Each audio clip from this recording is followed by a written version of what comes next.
Yeah. I don't think he's even gonna be in the picture. You know, it's just there's bigger names.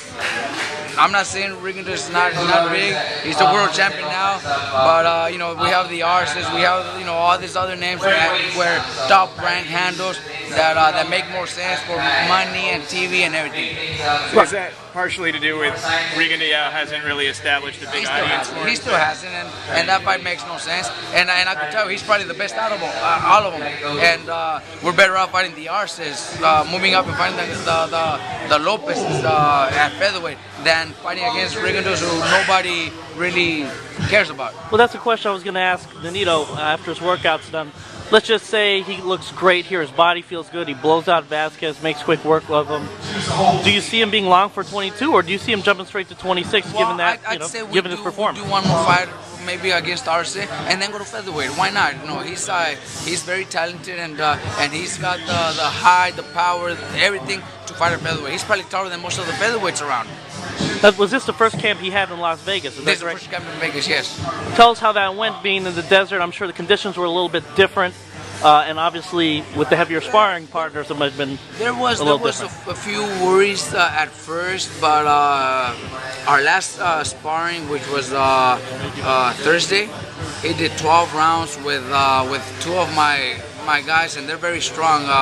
One of them is a Russian who keeps coming and throws hundreds of punches every round. From North Carolina. Yes, and Nonito did 3 rounds with him. We pulled him out. Then we brought in Javier Pelos, and he did 7 rounds straight with Javier. And then we brought in the Russian again for the last two or three rounds, I believe, and did them very good. So after that, I was pleased with the way training went. I guess that's the question everybody's going to ask: how his body is going to respond to 22. Do you see any effects on his power and speed so far?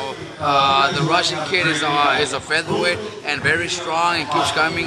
Javier is a lightweight, and he was taking everything really good and landing really good shots. So I don't think there's going to be any problem.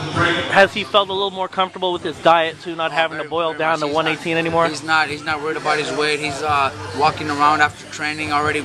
Sometimes he's been at 25, 26, so, you know, those last 3-4 pounds, it's going to be no problem. Tell us a little bit about Vasquez's style from things that you've been able to observe on film. Vasquez is a hell of a fighter. He's a great fighter, great champion, but I truly believe Nonito's performance is going to be spectacular. Tell me about what's been going on with Brandon lately. I know the fight with Molina fell through.